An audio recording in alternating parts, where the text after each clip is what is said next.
Good morning student. आप सभी का आचार्य सदाशिव शिक्षा संस्थान के ऑनलाइन क्लास में एक बार फिर से स्वागत है। हम कल आपको वृद्धि और विकास, ग्रोथ और डेवलपमेंट के बारे में बता रहे थे। हमने आपको ग्रोथ और डेवलपमेंट का कॉन्सेप्ट बताया था, उसकी मीनिंग बताई थी, उसकी डेफिनेशन बताई थी और दोनों में डिफरेंसेस बताए थे कि वृद्धि क्या होती है, विकास क्या होता है। ठीक है, एक बार हम यहाँ पे रिकैप करके क्लास को कंटिन्यू करेंगे, क्लास के आगे चलेंगे। आज हम आपको डेवलपमेंट का प्रिंसिपल और डेवलपमेंट का एरिया बताने की बात बोले थे। ठीक है, देखिए हमने आपको कल बताया था कि जो अभिवृद्धि होती है, वृद्धि को आप अभिवृद्धि कहते हैं, वो कैसी होती है, वो शारीरिक होती है, आई मीन ओनली फिजिकल होती है। और जो डेवलपमेंट होता है वो सिर्फ फिजिकल नहीं होता है, फिजिकल, मेंटल, इमोशनल, एवरीथिंग, वो हर एक पक्ष में बात करता है, मतलब वो सर्वांगीण विकास की बात करता है। ठीक है, यहाँ पे हम आपको फिर से रिकैप करने की कोशिश करेंगे। अभिवृद्धि का अभिप्राय कोशिकाओं में होने वाली वृद्धि है। मैंने आपसे कल बताया था कि ये सेलुलर मल्टीप्लिकेशन है और इसको किसने कहा था, इसको फ्रंक महोदय ने कहा था। ये आपको कई बार एग्जाम में क्वेश्चन पूछा जा चुका है कि कोशिकीय संरचना या फिर अभिवृद्धि, व्यक्ति के अभिवृद्धि कोशिकाओं का गुणात्मक वृद्धि या वृद्धि है, ये किसने कहा था। ठीक है, ये परिभाषा आपकी आ चुकी है। ठीक है, तो क्या है, अभिवृद्धि का अभिप्राय कोशिकाओं में होने वाली वृद्धि के अंतर्गत उसके भार में, उसकी ऊंचाई का बढ़ना, उसके भार का बढ़ना, उसकी ऊंचाई का बढ़ना, उसके शारीरिक अंगों के आकार का में परिवर्तन आना इत्यादि शामिल है। ठीक है, मैंने आपसे बताया था जो ग्रोथ है, ग्रोथ में खाली फिजिकल ग्रोथ होती है, खाली फिजिकल डेवलपमेंट होता है। और फिजिकल डेवलपमेंट में बच्चे की आकार में बढ़ना, लंबाई में बढ़ना, उसके हाथ का बढ़ना, पैर का बढ़ना, उंगलियों का बढ़ना, ये सारी चीजें क्या आती है, आपके वृद्धि के अंतर्गत आती है। वृद्धि कैसी होती है, वृद्धि लीनियर होती है, वृद्धि एक निश्चित समय तक चलती है, फिर एक समय के बाद वृद्धि रुक जाती है।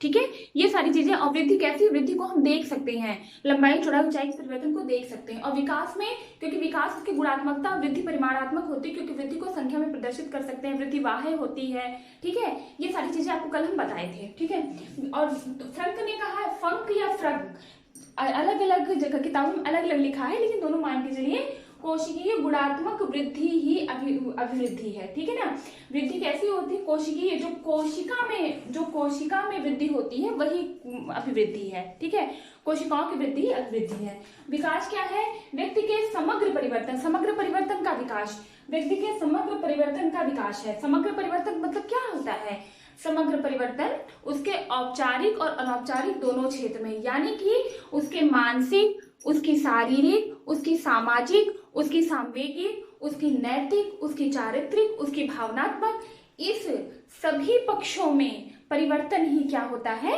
विकास होता है। ठीक है, यहाँ परिवर्तन से तात्पर्य शारीरिक, मानसिक, संवेगात्मक इत्यादि से है। विकास अभिवृद्धियों का योग है, विकास अभिवृद्धियों का योग है। ठीक है, विकास के परिणाम स्वरूप प्राणी में नई योग्यताएं, नई कुशलताएं, विशेषताएं इत्यादि प्रदर्शित होती हैं। जैसे मान लीजिए हाथों का बढ़ना क्या है, वृद्धि है, लेकिन हाथों से कार्य करना क्या है, विकास है। बच्चा जब छोटा होता है, छोटे से बड़ा होता है, तो वो क्या करता है, उसका हाथ तो पहले भी रहता है, हाथ तो बाद में रहता है, लेकिन बाद में उसी हाथ से उसको ग्लास पकड़ना, उसको, या फिर और बड़ा होता है तो भार उठाना, ये क्या है, उसके विकास है। जैसे आप थोड़ा भार उठाते हैं, लेकिन जब आपका विकास के परिणाम स्वरूप जब आप ज्यादा जिम कर लेते हैं, ज्यादा पुशअप मार लेते हैं, तब ज्यादा भार उठाना शुरू कर देते हैं। ठीक है, तो ये क्या है, ये आपका विकास है। क्यों, क्योंकि हाथ की लंबाई आपकी उतनी ही थी, आज भी उतनी ही थी, आपके जिम करने के बाद भी हाथ का भार उतना ही था, आज भी उतना ही था जिम करने के बाद भी, लेकिन जिम करने के बाद उसकी जो कार्य क्षमता है वो बढ़ गई है।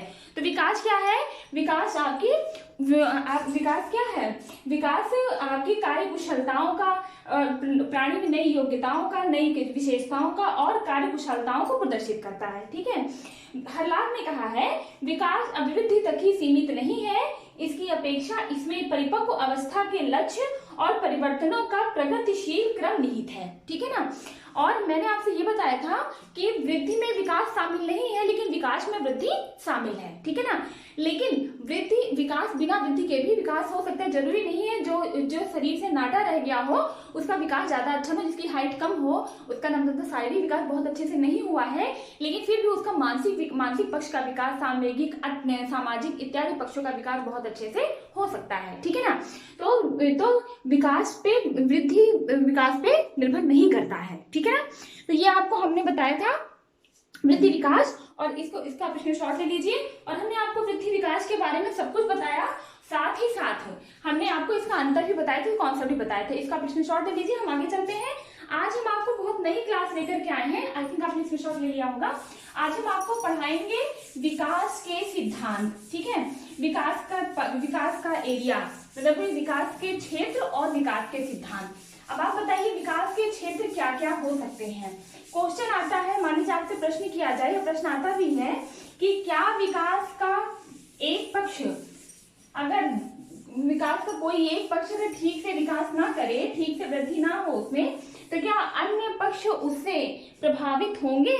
तो ये बिल्कुल हाँ होंगे, क्योंकि सबसे पहले हम जानते हैं विकास के क्षेत्र कौन कौन से हैं। क्या देखेंगे हम? विकास के क्षेत्र, क्योंकि हमने आपसे कल बताया था ना कि वृद्धि तो हम क्या कर सकते हैं, देख सकते हैं। वृद्धि को तो देखी जा सकती है, जो वृद्धि होती है, जो देखने में परिवर्तन होता है वही वृद्धि होती है, लेकिन जो विकास है उसे महसूस करने की जरूरत होती है। ठीक है। हाथ आपका बढ़ गया है, ये वृद्धि है, लेकिन इस हाथ में अगर आप 4 किलो का भार उठा रहे हैं, अगर आप उतना ही मतलब वही व्यक्ति, उतना ही बड़ा हाथ, उतने ही भार का व्यक्ति, कोई आधा 50 किलो का बोझ उठा करके भी बहुत अच्छा फील कर रहा है, कोई 15 किलो के बोझ में भी परेशान हो जा रहा है, तो क्या है, 50 किलो बोझ उठाने वाले का हाथ की जो विकास है, जो मांसपेशियों का विकास है, ज्यादा अच्छे से हुआ है। ठीक है ना। तो विकास कैसा है? विकास सिर्फ अनुभव करने वाली चीज है, दिखने वाली चीज नहीं है। ठीक है। तो देखिए विकास के क्षेत्र, सबसे पहले हम करेंगे विकास का क्षेत्र कैसा होता है? शारीरिक होता है। शारीरिक कैसा होता है? अभी मैंने आपको बताया कि कार्यक्षमता, जिसकी कार्यक्षमता में जैसी वृद्धि होती है, ये इससे कार्यक्षमता में वृद्धि होती है। ठीक है। विकास का क्षेत्र कैसा होता है? मानसिक होता है, क्योंकि शरीर का बढ़ना तो आपके वृद्धि के अंतर्गत आ गया, लेकिन उस शरीर में कार्य क्षमताओं का बढ़ना, उस शरीर में कार्य कुशलताओं का बढ़ना, उस शरीर में नई योग्यताओं का आना, ये क्या है? ये शारीरिक विकास है। ठीक है। अब मानसिक विकास की बात करते हैं। देखिए मानसिक विकास किसी चीज के प्रति सोचने की, समझने की, निर्णय लेने की क्षमता ही आपकी मानसिक विकास है। मानसिक विकास को कौन जो है कंट्रोल करता है? आपकी तंत्रिका कोशिका कंट्रोल करती है। ठीक है। आपके शरीर में, साइंस में थोड़ा सा हम जाएंगे, आपके शरीर, आप जितने भी कार्य करते हैं वो सब कनेक्टेड होते हैं आपके नर्वस सिस्टम से। ठीक है। न्यूरॉन से, तंत्रिका कोशिकाओं से। क्यों? क्योंकि जो तंत्रिका कोशिकाएं होती है वो मैसेज पास करने का कार्य करती हैं। ठीक है। आप हाथ से लिख रहे हैं, ये हाथ की क्षमता है, हाथ से लिख क्यों रहे हैं? क्योंकि आपके दिमाग ने इस हाथ को ये मैसेज दिया है, या आपको जॉब असाइन किया है कि तुम्हें लिखना है, इसलिए हाथ से लिखा जा रहा है। ठीक है। हमारा हाथ पैर काम तभी करता है जब हमारी मानसिक क्रियाएं, उस पे हमारे न्यूरॉन्स उसको ऑर्डर करते हैं, या हमारे तंत्रिका तंत्र कोशिका उसको मैसेज पास करती है। ठीक है। अगर किसी व्यक्ति को लकवा मार गया, या अगर किसी व्यक्ति का कोई भी अंग भंग हो गया, उसका हाथ कार्य, मांसपेशियां कार्य नहीं कर रही हैं, इट मीन्स क्या है कि उसकी तंत्रिका कोशिका उस अंग को मैसेज नहीं पहुंचा पा रही, क्योंकि उस अंग की मांसपेशियां कार्य नहीं कर रही हैं, मांसपेशियां ठीक नहीं है, इसलिए उसको मैसेज नहीं पहुंचा रही, इसलिए वो कार्य नहीं कर रही है। ठीक है। तो क्या है ये? क्या है? मानसिक विकास के अंतर्गत आता है, जिसमें हम आपको शरीर को नियंत्रित करने वाले न्यूरॉन्स की बात करेंगे। और अगर किसी का शरीर का कोई भी अंग कार्य नहीं कर रहा, मतलब उसको न्यूरॉन्स उसको मैसेज नहीं प्रदान कर पा रहा है, उसकी मांसपेशियां कार्य नहीं कर रही हैं, शिथिल हो गई है, ठीक नहीं है, उसको लकवा मार गया है, इसका मतलब क्या हुआ? तो उसका सामाजिक विकास भी नहीं होगा। ठीक है ना। उसका सामाजिक विकास भी नहीं होगा, उसका नैतिक विकास भी नहीं होगा, उसका सामवेगिक विकास भी नहीं होगा। ठीक है। यानी कि इससे ये संबंधित है, इससे ये पता चला कि विकास का कोई एक पक्ष अगर ठीक से वेल डेवलप्ड ना हो, विकसित ना हो, तो उसका असर विकास के सभी पक्षों पर बराबर बराबर पड़ता है, और उसका भाषी विकास भी ठीक नहीं होगा। ठीक है ना। अब हम बात करते हैं, क्या बात करते हैं कि ये प्रश्न का उत्तर आपको मिल गया कि अगर किसी एक पक्ष का विकास ठीक से ना हुआ तो अन्य पक्षों का विकास भी उससे प्रभावित होता है। अब देखिए शारीरिक विकास का आप मतलब समझ गए, मानसिक विकास का आप मतलब समझ गए। यहाँ वृद्धि की बात नहीं कि विकास की बात करें। मैंने आपसे बताया हाथ का बढ़ना वृद्धि, हाथ की क्षमताओं का बढ़ना, क्षमताओं का ज्यादा हो जाना क्या है, विकास है। ठीक है, मानसिक विकास मैंने आपको बता दिया। सामाजिक विकास, क्योंकि जब व्यक्ति का मानसिक विकास सही होगा तभी वो समाज में निकलेगा, उसका सामाजिक विकास होगा, समाजीकरण होगा, लोगों से इंटरेक्ट करने की कैपेसिटी आएगी, लोगों से बातचीत करने की उसके अंदर क्षमता डेवलप होगी, उसको समाज में रहने की या फिर समाज के पक्षों को समझने की, समाज की चीजों को समझने की उसके अंदर क्या होगी, कैपेसिटी डेवलप होगी। तो ये क्या है, सामाजिक विकास। नैतिक विकास, जब उसका सामाजिक विकास हो जाएगा तो उसकी अपने खुद की वैल्यूज बन जाएगी। ठीक है, उसे क्या करना चाहिए, क्या नहीं करना चाहिए, क्या उचित है, क्या अनुचित, उसको अनुचित और उचित का ज्ञान हो जाएगा। तो ये क्या है, नैतिक विकास है। सामाजिक विकास, बच्चा जब सामाजिक ज्यादा होगा, सबसे ज्यादा मिलेगा, उठेगा, बैठेगा, किसी के साथ कोई दिक्कत होती है उसको उसके प्रति इमोशनल भी महसूस करेगा, उससे उसको लगाव होगा। इमोशनल, सामाजिक यही है, इमोशन, तभी उसका ज्यादा जगेगा। अगर वो सामाजिक विकास उसका नहीं होगा तो किसी के साथ कुछ भी हो रहा है इसके इमोशन को कोई फर्क नहीं पड़ता है। ठीक है, भाषी विकास, बच्चा शुरुआत में पहले नहीं सीखता है, पहले वो बलबलाना सीखता है, फिर धीरे धीरे मम्मा पापा पापा एक एक शब्द सीखता है, एक एक अक्षर सीखता है, फिर शब्दों को प्रेरना कोशिश करता है। तो धीरे धीरे क्या करता है, उसके बोलने के अच्छे से धीरे धीरे करके वो साल 2 साल में, साल 1.5 साल 2 साल में वो अच्छे से बोलने लगता है। ये क्या होता है, भाषी विकास। ये क्या है, विकास के सभी क्षेत्र हैं। ठीक है ना, विकास का। अब यहाँ पे आपको इस प्रश्न का उत्तर मिल गया कि अगर विकास का कोई एक क्षेत्र अविकसित रह जाता है तो उसका प्रभाव विकास के समस्त क्षेत्रों पर पड़ता है।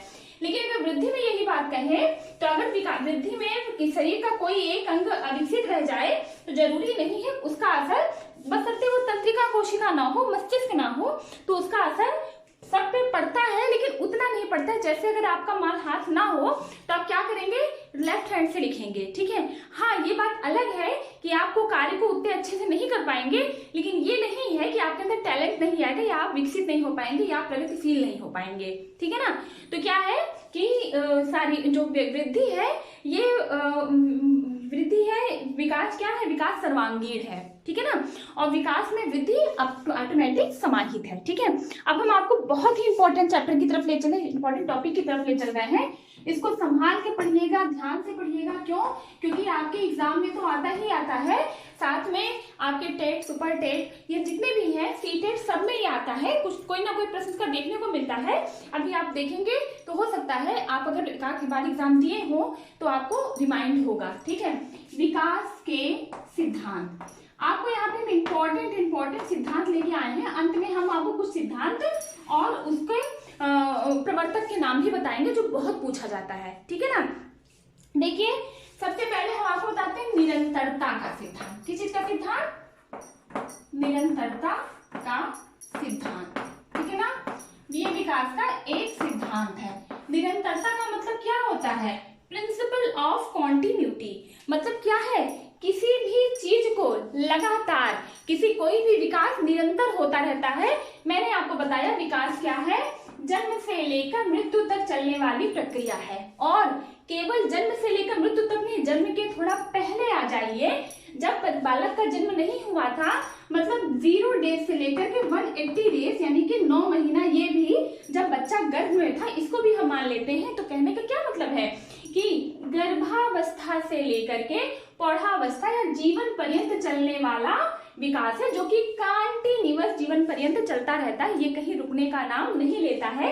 इसीलिए इस सिद्धांत में प्रमुख है निरंतरता का सिद्धांत, क्योंकि विकास क्या है, जीवन भर, जन्म से लेकर के, जन्म से पहले गर्भावस्था से लेकर के पूरा मृत्यु तक चलने वाली एक प्रक्रिया है। ठीक है ना, दूसरा हम कहते हैं एक रूपता का सिद्धांत। किस चीज का सिद्धांत, एक रूपता का सिद्धांत। समझते जाइएगा एक रूपता क्या है।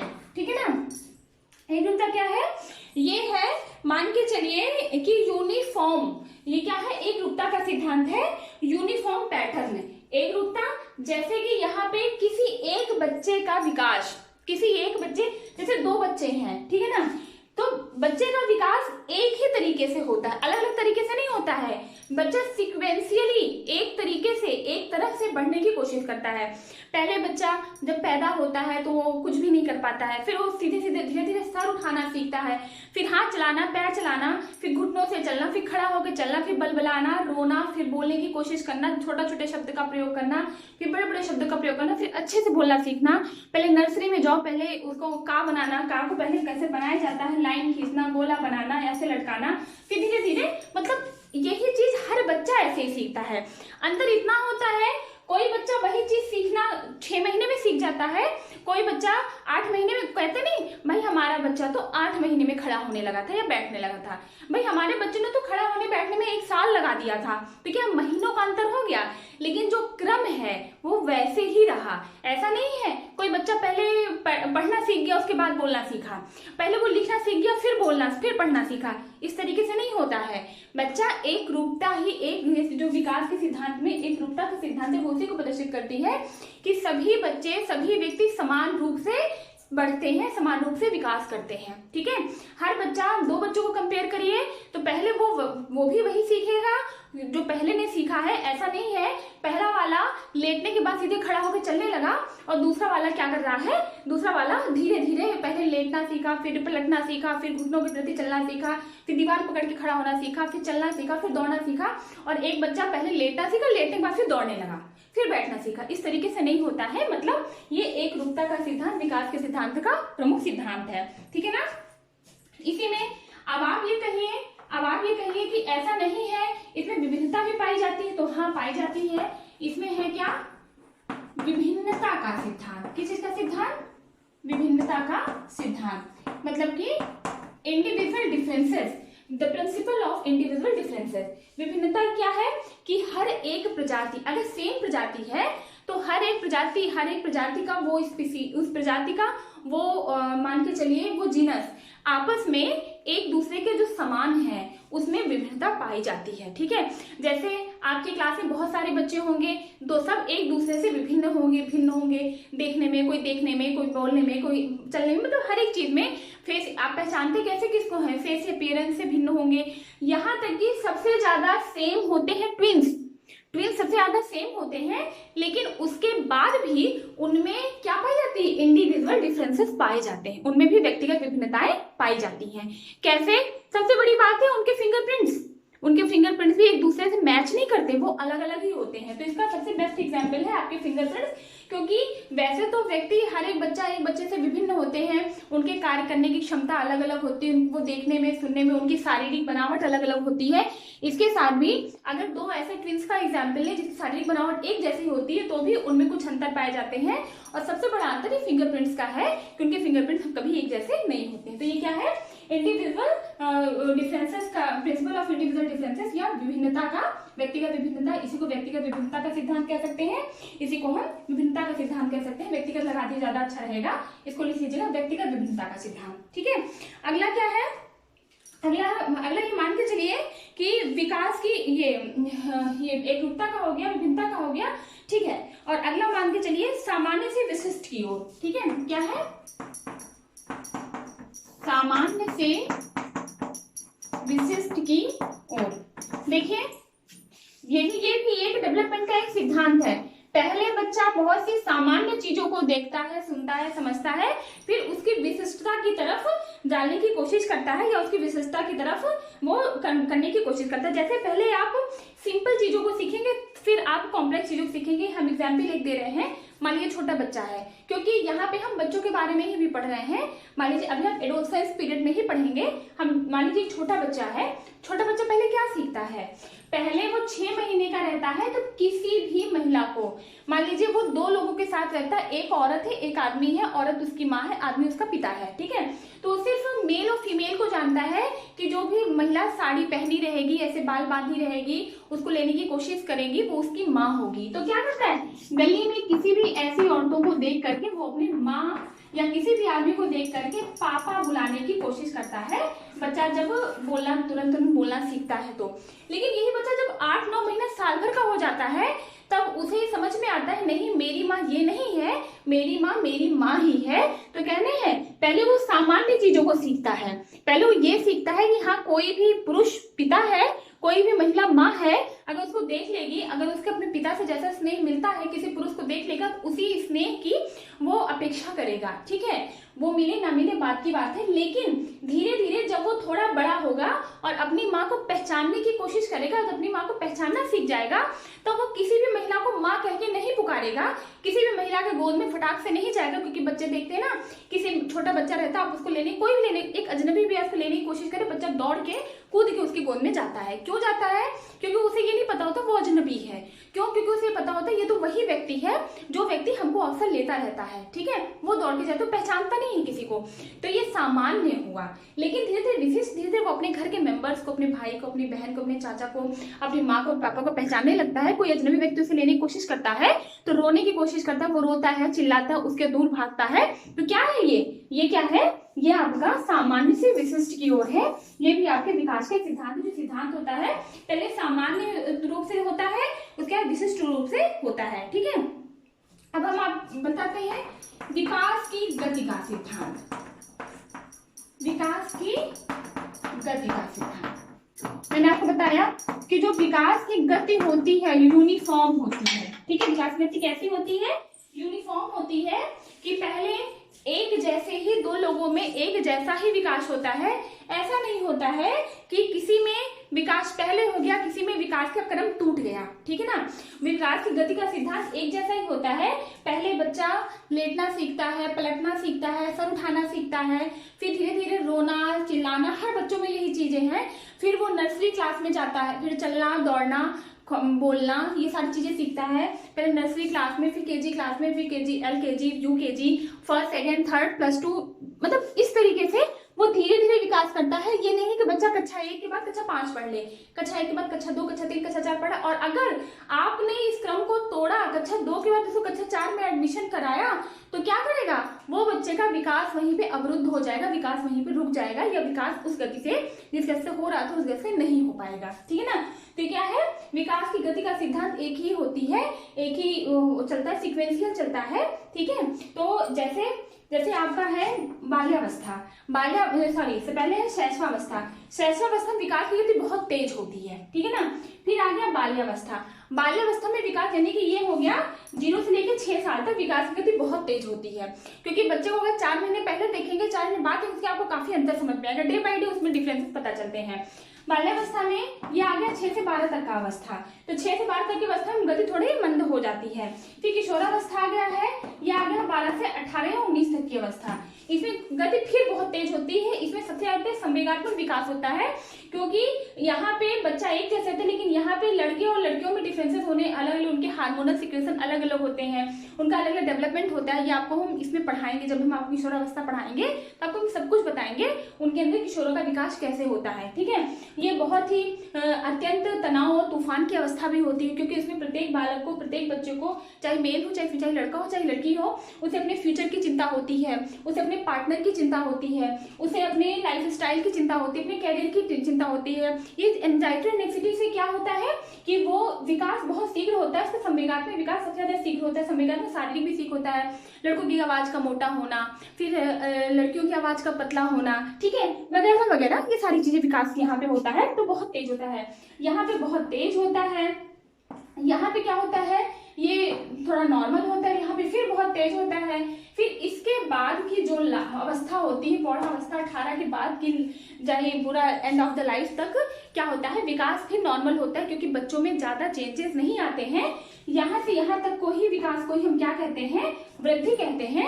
उसके बाद उसके सिर्फ कार्यकुशलता में विकास होता है, उसकी सामाजिक समझ में विकास होता है, सामाजिकता में, नैतिकता में, भावनात्मक रूप से, संवेगात्मक रूप से, इन सब रूप से विकास होता है। तो उसे हम क्या कहते हैं, उसे हम विकास कहते हैं। तो वृद्धि विकास में समाहित है। ठीक है, आप ये देख लिए कि वृद्धि में विकास समाहित नहीं है, लेकिन विकास में वृद्धि समाहित है। तो क्या हुआ, विकास की गति का सिद्धांत एक जैसा ही होता है, अलग अलग नहीं होता है। ठीक है, अब क्या है, परस्पर संबंध का सिद्धांत। ये क्या है, छठवां, परस्पर संबंध का सिद्धांत। हमने आपको अभी विकास के कई क्षेत्र बताए थे। परस्पर संबंध का सिद्धांत, हमने आपको विकास के कई क्षेत्र बताए थे। विकास के क्षेत्र शारीरिक था, मानसिक था, ठीक है, शारीरिक था, मानसिक था, सामाजिक था, वो सामवेगिक था, ये सब क्या। और हमने ये भी बताया था अभी क्लास की शुरुआत में ही मैंने बताया था, जो विकास के क्षेत्र हैं एक दूसरे से परस्पर संबंधित होते हैं। अगर एक प्रकार का विकास कहीं भी अवरुद्ध हुआ तो दूसरा ऑटोमेटिक उस विकास से प्रभावित होगा, उसके अवरुद्ध होने से दूसरा विकास प्रभावित होगा, ठीक है। मैंने आपको एक एग्जाम्पल भी दिया था, अगर मानसिक विकास किसी बालक का ठीक से, शारीरिक विकास किसी बालक का ठीक से नहीं होता है तो उसका असर उसके मानसिक विकास से पड़ेगा। कैसे पड़ेगा? किसी की हाइट अगर ज्यादा लंबी नहीं है तो वो उसके मन में हमेशा ये रहेगा मेरी हाइट ज्यादा लंबी नहीं है, इससे क्या होगा, उसका सामूहिक विकास अच्छे से नहीं होगा, वही सोचता रहेगा तो उसका मानसिक विकास भी अच्छे, मानसिक पक्ष का विकास भी अच्छे से नहीं होगा। तो क्या वो शर्म महसूस करता रहेगा, तो उसका सामाजिक विकास, समाज में फेस करने से लोगों को डरेगा, सामाजिक विकास भी अच्छे से नहीं होगा, लोगों से मिलेगा ही नहीं, सामाजिक विकास होने का संभावना ही नहीं पैदा होती है। तो ये क्या है? ये क्या है कि परस्पर संबंध का विकास, विकास के जितने भी क्षेत्र, विकास के सभी क्षेत्र आपस में अंतर संबंधित होते हैं। जैसे कि सामाजिक है, यहाँ पे देखिए आपका कैसा है, ये फिजिकल है, फिर आपका मेंटल है, फिर आपका सोशल है, फिर आपका इमोशनल है, ये सब क्या है, ये सब आपका सामाजिक विकास, मतलब ये संबंध एक दूसरे से अंतः संबंधित होते हैं, ठीक है। ये यही है परस्पर संबंध का सिद्धांत। विकास के सभी पक्ष एक दूसरे से अंतः संबंधित होते हैं और अगर एक पक्ष का विकास ठीक से नहीं होता है तो दूसरे पक्ष के विकास में भी दिक्कत पैदा होती है, ठीक है। अगला है आपका एकीकरण का सिद्धांत। एकीकरण का सिद्धांत देखिए, पहले जो बच्चा सीखता है वो पॉकेट्स में सीखता है, ठीक है। पहले जो बच्चा सीखता है वो छोटे छोटे उसको अलग अलग तरीके सीखता है। जैसे आप पहला बच्चा स्कूल जाता है तो आप उसको पेन पकड़ना नहीं आता है, पेन कैसे पकड़ता है, पेन वो जैसे ये मार्कर है तो पेन वो ऐसे पकड़ता है, उसे नहीं पता होता कि उंगलियों से पेन पकड़ना चाहिए। वो क्या करता है, आपको कुछ भी पकड़ाओ, अगर आप उसको एक बिस्किट पकड़ाओ तो बिस्किट वो ऐसे करके पकड़ने की कोशिश करता है, मतलब हथेली से पकड़ने की कोशिश करता है, क्योंकि उसे नहीं पता होता है बिस्किट तो है यार, टॉफी तो है, उसको उंगली से पकड़ना चाहिए, तो पेन वो ऐसे पकड़ के लिखने की कोशिश करता है। धीरे धीरे वहां सिखाने के बाद अपने उंगलियों का प्रयोग करके पेन को उंगलियों से पकड़ने की कोशिश करता है, ठीक है। तो कहने का मतलब है पहले बच्चा गोली बनाना सीखता, ये अलग सीखा, फिर 4-5 दिन बच्चा सिर्फ लाइन खींचना सीखता है, 5वें दिन बच्चा ऐसे लाइन खींचना सीखता है, फिर क्या करता है, ऐसे करना सीखता है। जब ये सीख जाता है तब उसको टीचर बताती है बेटा पहले गोली जो बनाए थे, फिर आगे लाइन खींचो, फिर ऐसे करो, फिर ऊपर लाइन खींचो, तब जाके आपका एक अक्षर बन गया है क, ठीक है। तो ये क्या है, यही है आपका एकीकरण का सिद्धांत कि बच्चा पहले हथेली का प्रयोग करता है, बाद में उंगलियों का प्रयोग करता है। पहले बच्चा अलग अलग चीजें सीखता है, फिर सबको एकीकृत करके करने की कोशिश करता है, तो वही क्या हो गया आपके एकीकरण का सिद्धांत, एकीकरण का सिद्धांत, ठीक है। अब एकीकरण सिद्धांत को समझ में आ गया होगा। तब सबसे इम्पोर्टेंट है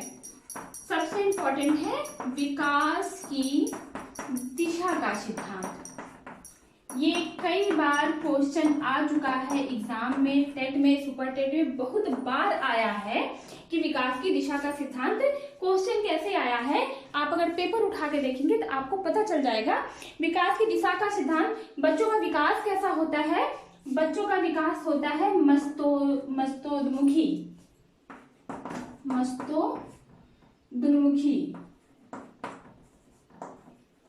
हम आपको इसका वो बता दे रहे हैं, क्या है, मस्तोन्मुखी होता है, ठीक है। क्या है ये, पहले मस्तक का विकास होता है, इसका आप समझ लीजिए, फिर इसके अन्य नाम भी आपको बता देंगे। पहले किसी भी बालक के मस्तक का विकास होता है, जैसे आप समझ लीजिए कि बच्चा लेटा हुआ है, ठीक है। तो लेटा हुआ बच्चा ये नहीं होता कभी उठ के पहले नहीं बैठता, कभी हाथ पैर नहीं हिलाता है। जब बच्चा पहले धीरे धीरे उसके मतलब मूवमेंट होती है, तो पहले सर को ऐसे ऐसे, हाथ ऐसे, सर को ऐसे ऐसे करने की कोशिश करता है, चारों तरफ वो सर को हिलाता है, ठीक है। सर हिलाने के बाद फिर ये बाह को हिलाता है, फिर धीरे धीरे हाथ को हिलाता है, फिर हथेली का प्रयोग करता है, फिर उंगलियों का प्रयोग करता है।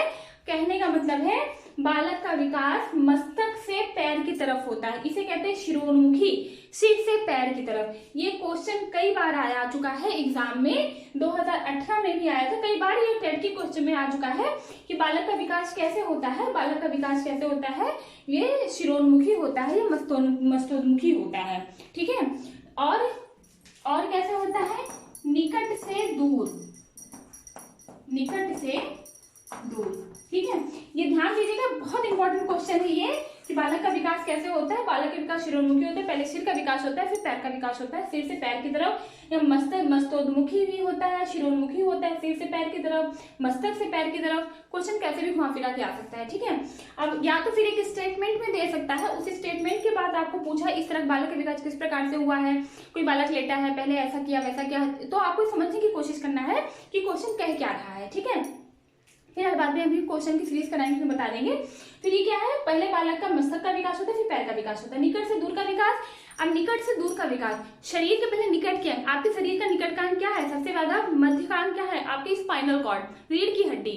रीढ़ की हड्डी के बाद रीढ़ की हड्डी से पहले बगल वाले अंग का विकास हो गया, फिर दूर के पहले यानी कि रीढ़ के हड्डी पहले आपका इसका पहले बालक क्या करता है, बैठना सीखता है, उसको बैठा दिया जाता है तो बालक कैसा सीखता है, बैठना सीखता है। जब बालक बैठना सीख जाता है तो हाथ को ऐसे उठाना बैठाना सीखता है। फिर जब हाथ उठने बैठने लगता है, कोई चीज दो, फिर तो पहले दोनों हाथ से पकड़ने की कोशिश करे, क्योंकि उसे नहीं पता पकड़ा जाता है हथेली या उंगलियों से। फिर धीरे समझ में आएगा तो हथेली का प्रयोग करना सीखेगा, फिर धीरे समझ में आएगा उंगली का प्रयोग करने से। जब पहला बच्चा छोटा रहेगा, उसका कोई खाने पीने की चीज दिखाइए तो हाथ नहीं बढ़ाएगा, सीधे मुंह खोलेगा, क्योंकि उसके मस्तक का ही विकास हुआ है, उसके शरीर के स्पाइनल कॉर्ड के पास की चीज का, पहले दूर की चीज का विकास, फिर निकट की विकास हुआ है, बाद में दूर का विकास। जब बाद में ज्यादा बड़ा हो जाएगा तब वो हाथ से चीजों को लेना सीखेगा या उंगली से चीजों को पकड़ना सीखेगा, ठीक है। तो ये दोनों बहुत इंपॉर्टेंट है, इसको आप फिर से नोट कर लीजिएगा या फिर इसको स्टार लगा लीजिएगा, लिख लीजिएगा, जैसे भी दिमाग में बैठा लीजिएगा, ठीक है।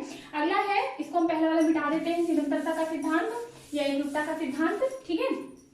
अगला 9वां सिद्धांत अगर आपको हम बताएं तो क्या है, विकास की भविष्यवाणी की जा सकती है। क्या है, विकास की भविष्यवाणी की जा सकती है, बिल्कुल की जा सकती है, भविष्यवाणी की जा सकती है, बिल्कुल की जा सकती है। ऐसा नहीं होता है कि कोई बच्चा पहले क्लास में पढ़ने में बहुत कमजोर होता है, बाद में बहुत ज्यादा स्ट्रांग हो जाता है, या बच्चा पैदा होने के बाद या पहले बच्चा बहुत कमजोर होता है शारीरिक रूप से, बाद में बहुत पहलवान बन जाता है। ऐसा नहीं होता है, मतलब आप कह सकते हैं कि कहा भी गया है कि पूत के पांव पालने में नजर आ जाते हैं, ठीक है। तो कहने का अर्थ है बच्चा छोटे में जैसे होते, क्योंकि 5 साल तक की अवस्था में उसके मस्तिष्क का पूर्ण विकास हो चुका रहता है, जिससे 75% उसके मस्तिष्क का विकास हो चुका रहता है। बाद में खाली उसमें परिपक्वता आती है, विकास नहीं आता है। अगर कोई बच्चा होशियार है तो अंत तक होशियार रहेगा, कोई बच्चा अगर होशियार नहीं है, अगर वो धीमा है, किसी की गति धीमी है, तो बाद में भी वैसे ही धीमी गति का रहेगा, ठीक है ना। तो बालक से पता चल जाता है कि उसको बच्चे को देख करके उसकी भविष्यवाणी की जा सकती है कि बच्चा ये तो नहीं की जा सकती डॉक्टर बनेगा कि इंजीनियर बनेगा, साइंटिस्ट बनेगा, लेकिन ये भविष्यवाणी की जा सकती बच्चा कुछ ना कुछ बेहतर करेगा, ठीक है। तो क्या है, विकास की भविष्यवाणी की जा सकती है, हाँ की जा सकती है, ठीक है। विकास, वंशानुक्रम और वातावरण, विकास वंशानुक्रम, हमें पहले क्लास में बताया था कि विकास पर वंशानुक्रम और वातावरण का बहुत ज्यादा असर पड़ता है। वातावरण, मैंने आपसे बताया था विकास पर वंशानुक्रम और वातावरण का बहुत ज्यादा असर पड़ता है। वंशानुक्रम और वातावरण की अंतःक्रिया है। क्या है, अंतःक्रिया है। कहने का मतलब ये है कि वंशानुक्रम और वातावरण दोनों बहुत जरूरी है, ठीक है, विकास के लिए, ठीक है। और क्यों जरूरी है, क्योंकि विकास का असर अगर उसका हेरिडिटी अच्छी हो, मतलब अच्छे घर से बिलोंग करता हो, मम्मी पापा अच्छे हो और उसको एक हेल्दी एटमॉस्फेयर में रखा जाए तो बच्चे की ग्रोथ बहुत अच्छी होती है, बच्चे का फ्यूचर बहुत ब्राइट होता है, ठीक है। अगर उसकी हेरिडिटी बहुत अच्छी हो, उस बच्चे को अगर एटमॉस्फेयर अच्छा ना मिले तो बच्चे की ग्रोथ कैसी होती है, वो शारीरिक रूप से देखने में तो बड़ा खूबसूरत होता है क्योंकि उसकी हेरिडिटी अच्छी थी, उसके माता पिता लंबे थे, गोरे थे, सुंदर थे, इससे वो अच्छा हुआ देखने में, लेकिन उसका मानसिक विकास अच्छा नहीं हो पाया, क्यों, क्योंकि उसको वातावरण अच्छा, एटमॉस्फेयर उसको नहीं मिला। और दूसरी चीज, अगर किसी बच्चे का अच्छा हेरिडिटी नहीं भी है, काला कलूटा पतला दुबला जैसा भी हो, लेकिन फिर भी उसको हेल्दी एटमॉस्फेयर दिया जाए तो पढ़ने में बहुत अच्छा हो सकता है, ठीक है ना। तो क्या है, ये ज्यादातर असर पड़ता है वातावरण का, लेकिन वातावरण और वंशानुक्रम एक दूसरे के साथ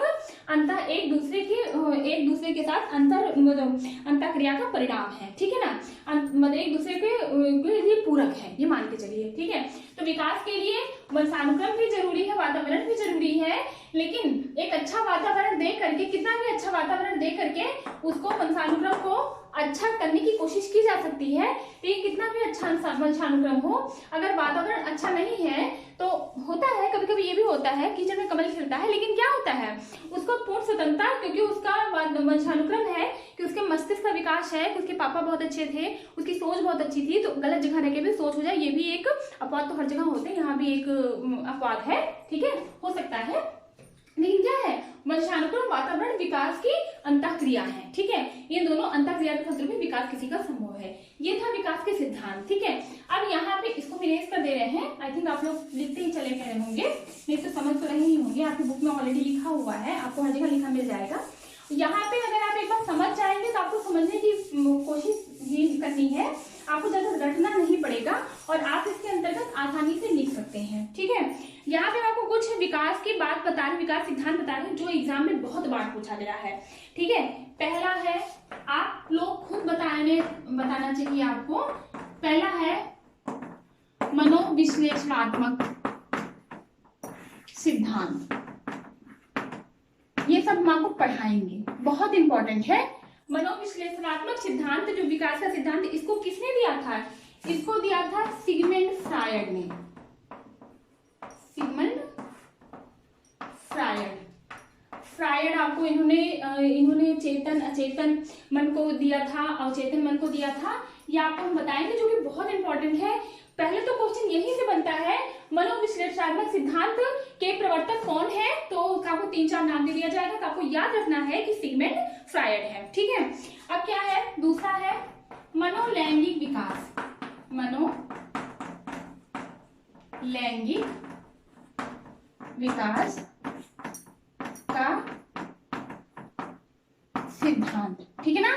मनोलैंगिक विकास का सिद्धांत आपके कौन है, ये भी आपके क्या है, सिगमंड फ्रायड है, ठीक है। इस तरीके से आपको पूछा जाएगा मनोलैंगिक विकास का सिद्धांत किसने दिया था, या फिर सिगमंड फ्रायड ने कौन सा सिद्धांत दिया था। नंबर 1 मनोविश्लेषणात्मक सिद्धांत, नंबर 2 मनोलैंगिक सिद्धांत, नंबर 3 भाषा विकास का सिद्धांत, नंबर 4 नैतिक विकास सिद्धांत, या फिर पहले दूसरे में ये दे देगा, तीसरे में 1 और 2 दोनों, तो चौथे में कोई नहीं, ठीक है। तो आपको ये देखना है, कोई अगर ये जानता मनोविश्लेषणात्मक सिगमंड फ्रायड है, मनोलैंगिक को नहीं जानता होगा, क्योंकि दोनों में मनो लिखा है, तो अलग से पूछा जाए ठीक है, लेकिन कंफ्यूज मत होइएगा, ठीक है। अगला क्या है आपका, मनोसामाजिक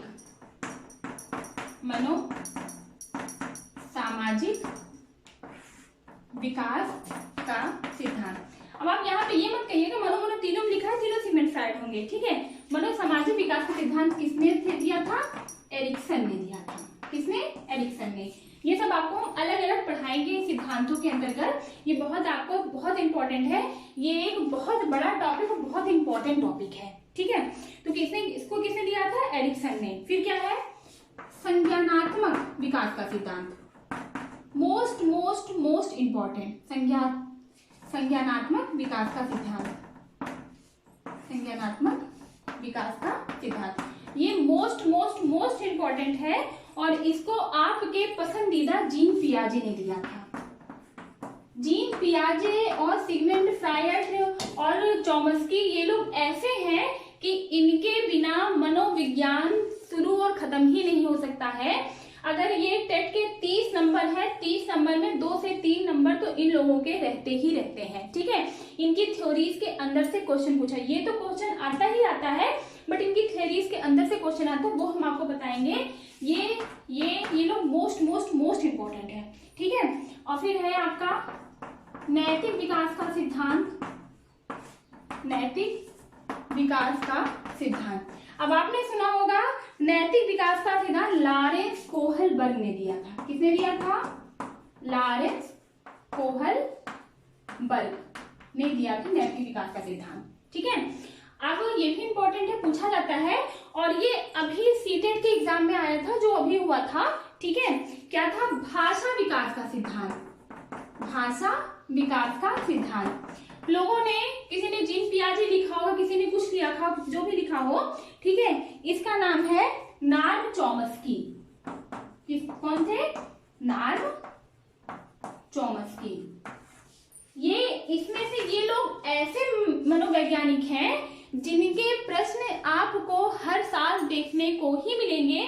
इसमें 3 में तो सिंपल आया था, लैंग्वेज एक्विजिशन का प्रिंसिपल किसने दिया था, मतलब लैंग्वेज एक्विजिशन किसका है, तो किसका है, चॉम्स्की का है। उसमें आपके इवानोव्स्की थे, आपके चॉम्स्की थे, आपके थायरड थे, आपके पियाजे थे, ठीक है। तो बहुत कंफ्यूज करने वाली चीजें हैं, ठीक है। तो ये चीज आप ध्यान रखिएगा।